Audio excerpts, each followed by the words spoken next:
You know, a new Jeep Wrangler doesn't come along that often, and when it does, then you got to take a road trip in it, an epic road trip. And thanks to our friends at FCA, I think we're going to be one of the first ones, Tommy, to actually take this thing across the country. Do you agree? I think you're right. So we're here in Arizona, in Phoenix, by my favorite restaurant. Show them what that is.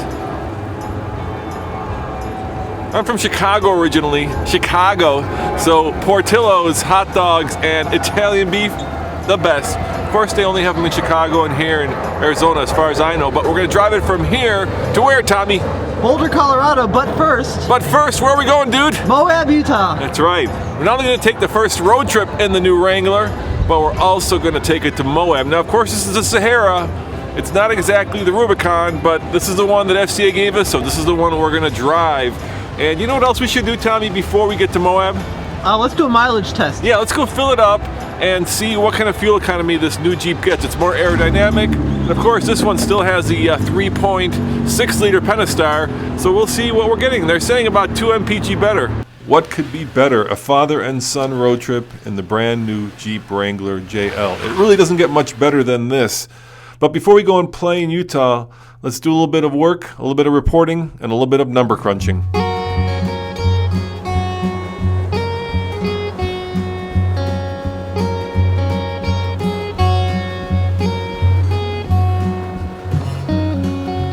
Look at this new startup screen. Sahara. Ooh. 1,841 miles. That's the trip odometer, and we're going to reset all this right now. So hold the reset trip B.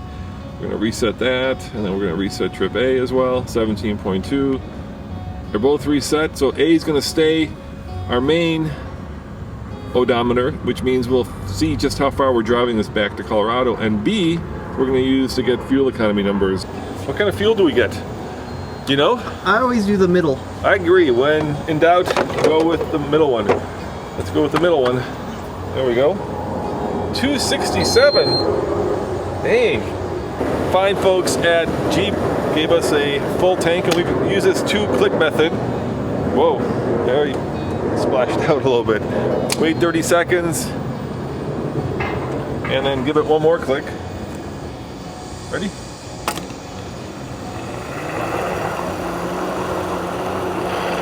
Well, it took a lot more that time.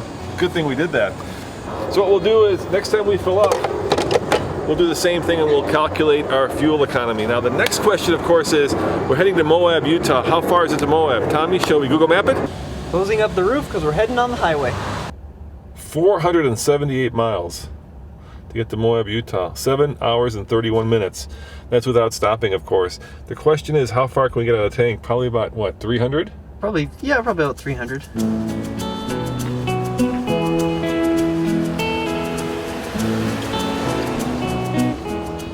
All right, Tommy, one of the first road trips across America. Now, they did take it to New Zealand with a couple of our competitors. Yep. But I'm not sure I've seen anybody road trip in the new JL across America. So I'm really curious to see how the seats feel. I'm really curious to see how quiet or loud this top is. Now, we're right by the airport here in Phoenix, and you can hear the planes going overhead. And I'm a little worried that this top isn't going to be as quiet as, let's say, the hard top would be. The Sahara now is only available in the unlimited model for JL. Pricing in general has gone up quite a bit, anywhere from like $2,000 to $3,000. Yep, across the board. Across the board, yeah. So, you know, you're getting a lot more, but you're paying more. But then again, a new Jeep doesn't come along that often, so I could see that. I do like the seating position. You know, I really am a big fan of this kind of upright seating position. They have taken the windshield down and raked it a little bit more. A little bit. Yeah, so it makes it a little bit more aerodynamic. But for the most part, this is still a box into the wind.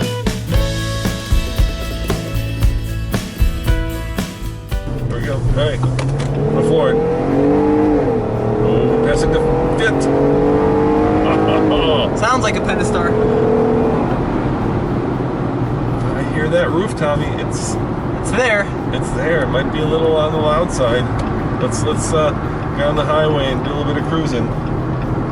Just find out.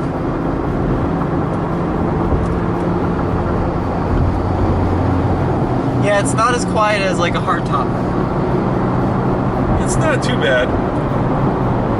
Well, yeah. You can hear the wind going across the roof. saving grace though is if you've got the doors off and you've got the windshield down, the last thing you're going to worry about is the sound that roof makes. Right. But in general, this is a much more civilized Jeep than the alcohol model, would you say? Well, let's see how we're doing in 4 hours, and I'll come back to you. All right. Check it out, Tommy. We've gone 305 miles since we filled up, and we've done 21.2 mpg, and we still have over a quarter tank of gas. That's pretty incredible. I know our long-term JK would be out of fuel by now, right? Yep. So the Jeep says 21.2. Let's see what the pump says.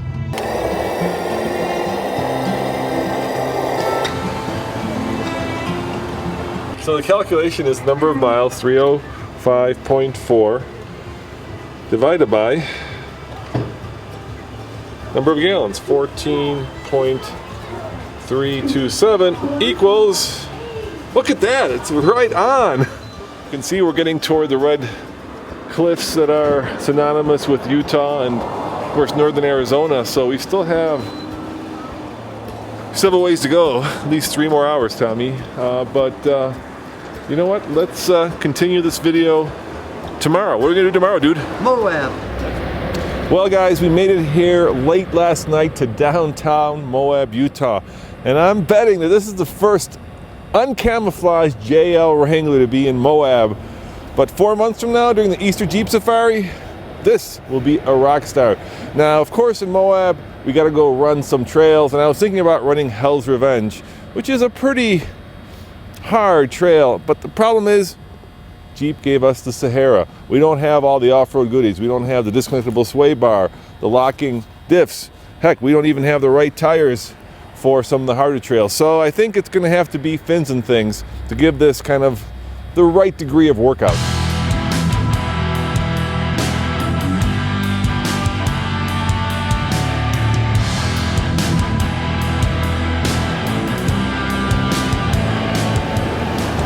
And in case you're wondering, it is exactly $5 to run Fins and Things or Hell's Revenge for the day. And this has to be, no, make it, this is the best $5 I've spent all year. Very simple, 4 high, neutral, 4 low. And I should be ready to go.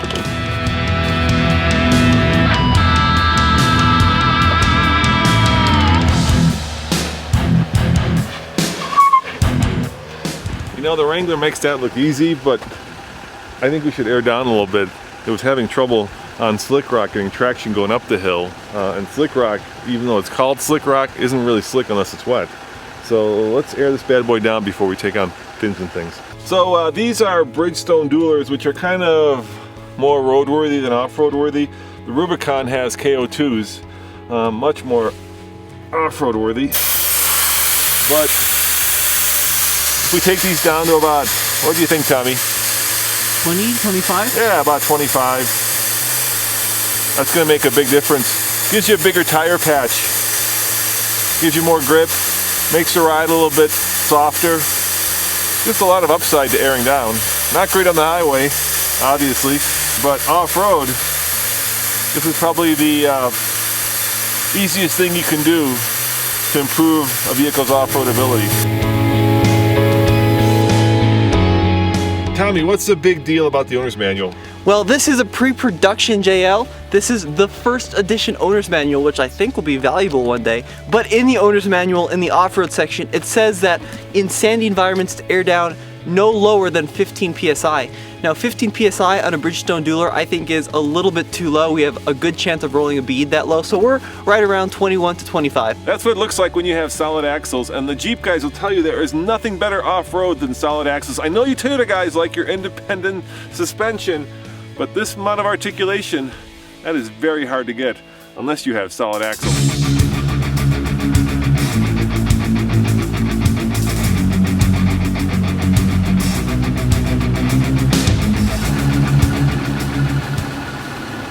You know, on the highway, this top is a little bit loud and a little bit cold when it gets cold, but man, does it pay dividends when you're out here on the trail, because look, no work, and I've got basically 3/4 of a convertible. So Tommy, what do you think of this top? This is pretty cool. Yeah, it is pretty cool, huh? And you know, the other thing I love is that usually Moab is crowded, and Fins and Things is one of the more popular ones, so you can't get a wheel in without having, 13 dirt bikes and 15 other Jeepers behind you. But I gotta tell you, I think December, when there's no snow, is the time to come here. So how's the brake lock differential system working? It works. It works. I would rather have locking diffs. Yep. But the Jeep is figuring it out. So obviously what it does is it senses when a wheel doesn't have traction, puts the brake on, and shoots power over to the wheel that does have traction. It's all pretty transparent. I would say the Jeep has been building this system for a long time, so it's pretty tested and proven.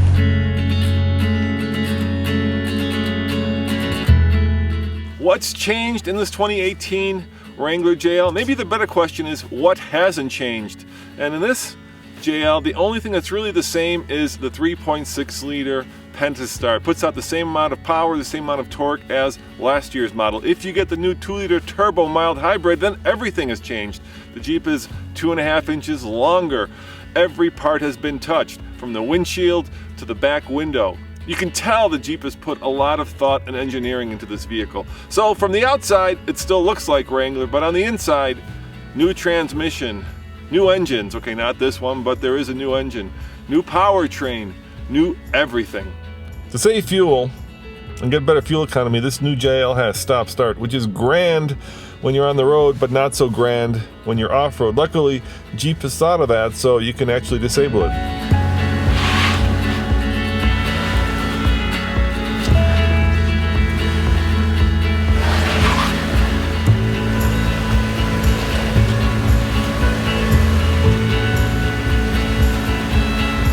So there you go, the center differential is automatically locked.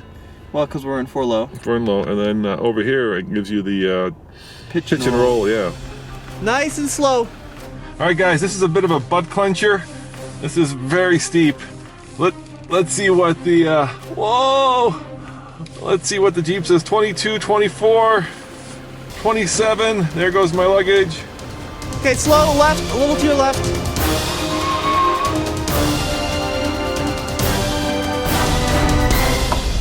Now, if you get this 3.6 liter, you can get either an 8-speed automatic transmission or a 6-speed manual.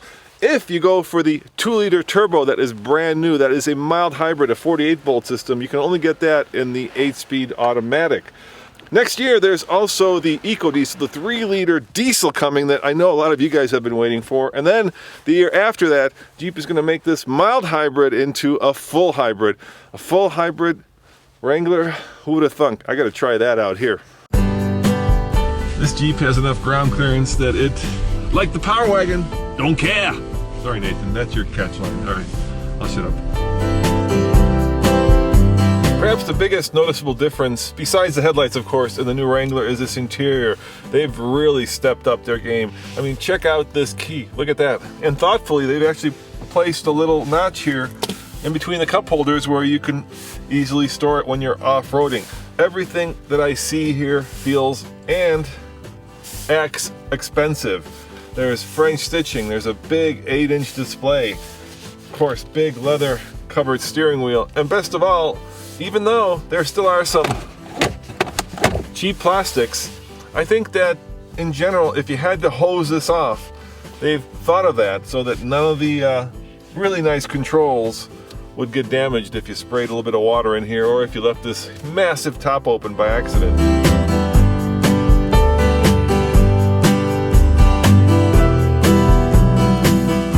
So what's it like off-road? Well, it's a Wrangler. What can I say? Those solid axles keep the wheels on the ground. The 4-low gives you plenty of torque. Even these relatively street-wise tires actually do all right when you air them down. And of course, I love this panoramic sunroof. Would I rather be in a Rubicon? Hell yeah, I'd rather be in a Rubicon, but a Sahara will do.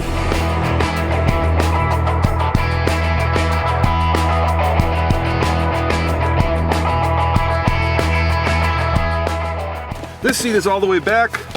I've got plenty of headroom. That's because the sunroof is down. But yeah, you know, it's not such a penalty box.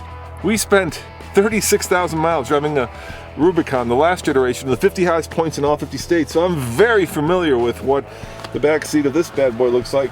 Yeah, there's more room back here. Is it enormous? No, I mean, look, still, this is an upright, tight vehicle. Nice and slow.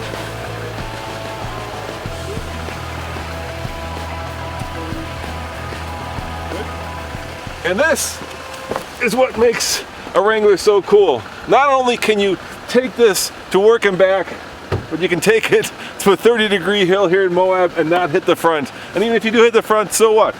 There's a big metal plate there. I think it's plastic. All right, never mind. There's a big plastic plate there.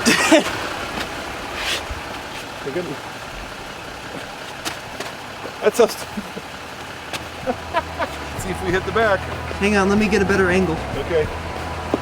Okay, straight out, straight forward. Whoa, slow, slow. Whoa, we are hitting. What do we hit? The tow hook. We scrunch it? No, it's a tow hook. We hit the tow hook, huh?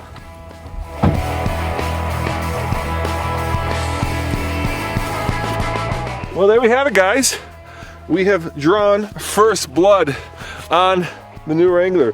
So the only thing that hit was the tow hook, which sticks out just a little bit, like 2 inches past it. And you can see everybody here. Now you can tell the new JL by these taillights. It's a unique pattern, and in here they've actually put blind spot detection, so it feels a lot more modern. It's got a lot more tech than the old one.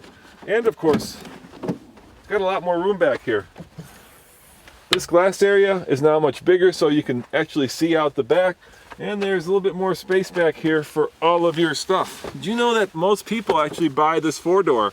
In fact, the vast majority buy the 4-door because, once again, this is a vehicle that gets used both as an adventure mobile, but mainly as a family truckster.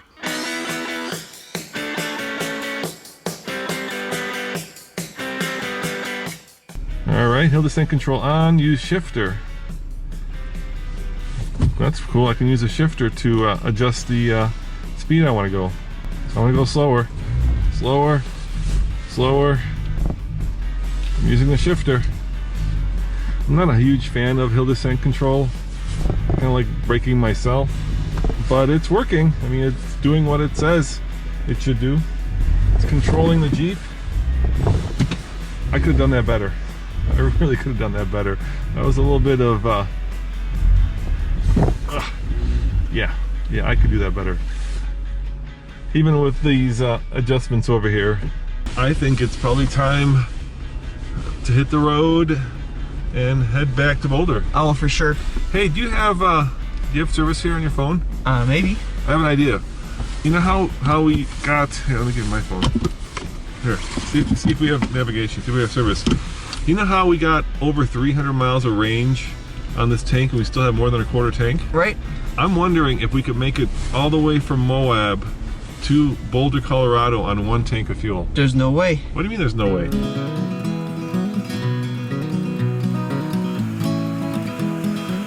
Moab to Boulder, see how many miles it is, and let's see how far we can go. I'm thinking this thing could probably do close to 400. So would we fill up in Moab again? Yeah, we fill it up and then see if we can make it all the way home on 1 tank.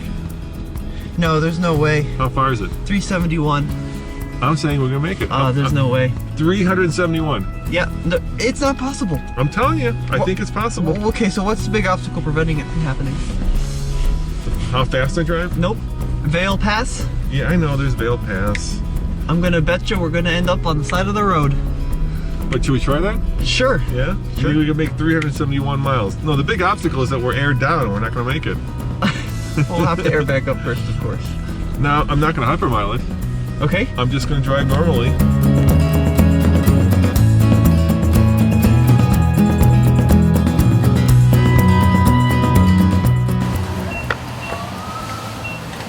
All right, so we gotta do 2 things. Number 1, we gotta go air back up because we're not aired up. And then we're gonna go hit the road and see if we can make it all the way home on 1 tank of fuel. Wouldn't that be cool?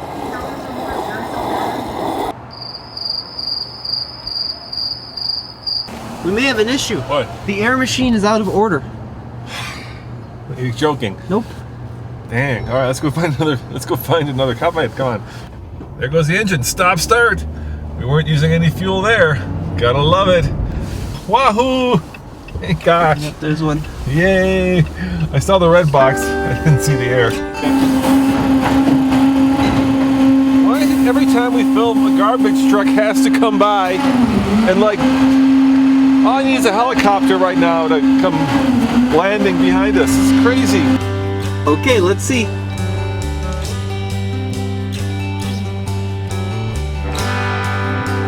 Tire pressure light is off. Come on. 35, 36, 35, 35. Shall we head on back to Colorado?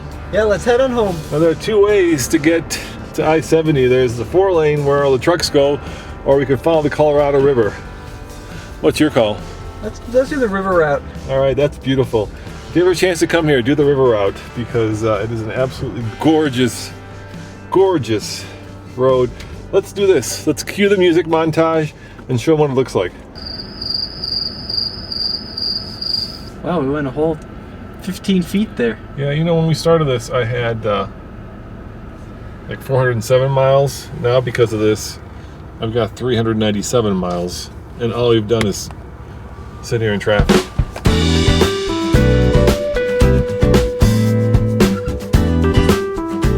Tommy, that guy's having more fun than we are right now. Yeah, he's living like Larry. Yeah, he is living like Larry for sure.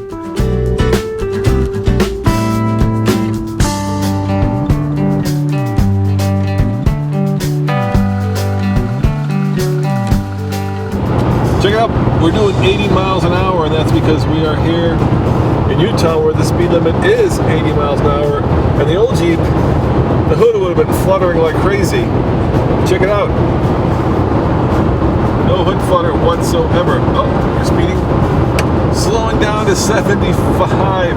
That can only mean one thing, of course. And that is we are entering Colorado. And I gotta say, at 80 miles an hour, this Jeep is rock steady.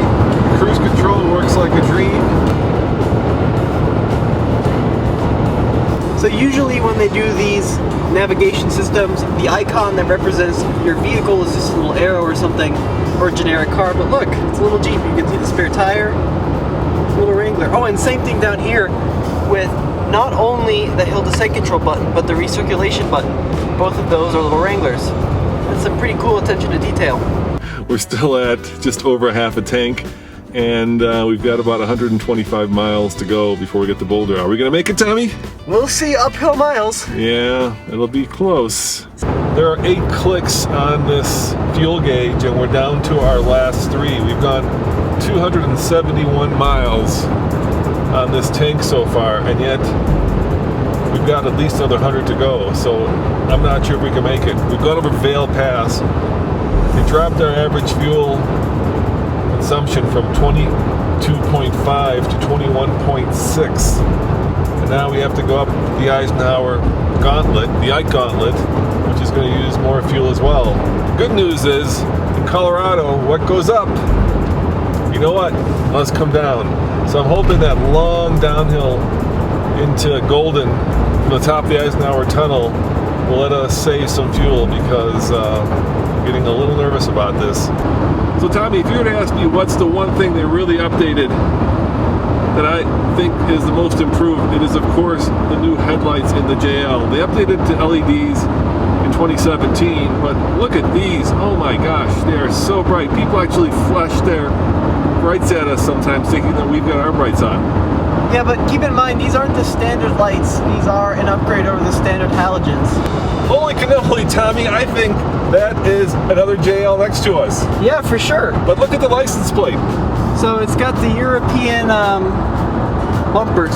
Yeah, so that must be somebody, Michigan plates, so that must be somebody testing the European JL up here in the mountains, or at least maybe it's the Chinese, or I don't know. Certainly not the American version. Yeah, for sure. Oh, look at that! And we've got the new Cherokee right behind him. That is definitely a new Cherokee. Yeah, another new Cherokee. There's another new Cherokee behind him. Oh, look, look, it's got a different camo on it. Yeah.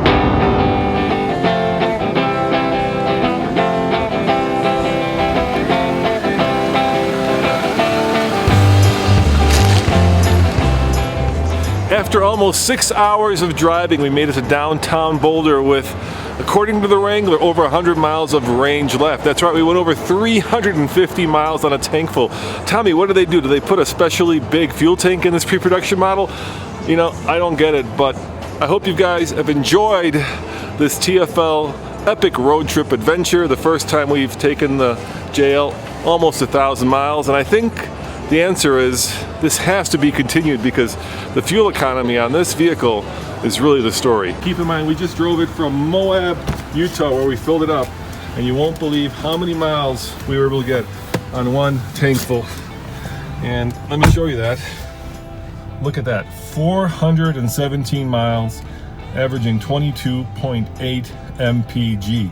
As always, this is Roman reporting for the Fast Lane Car. Check out tflcar.com for more news, views, and of course, very first Wrangler JL epic road trip reviews. See you guys next time. I'm gonna go to bed, I'm tired.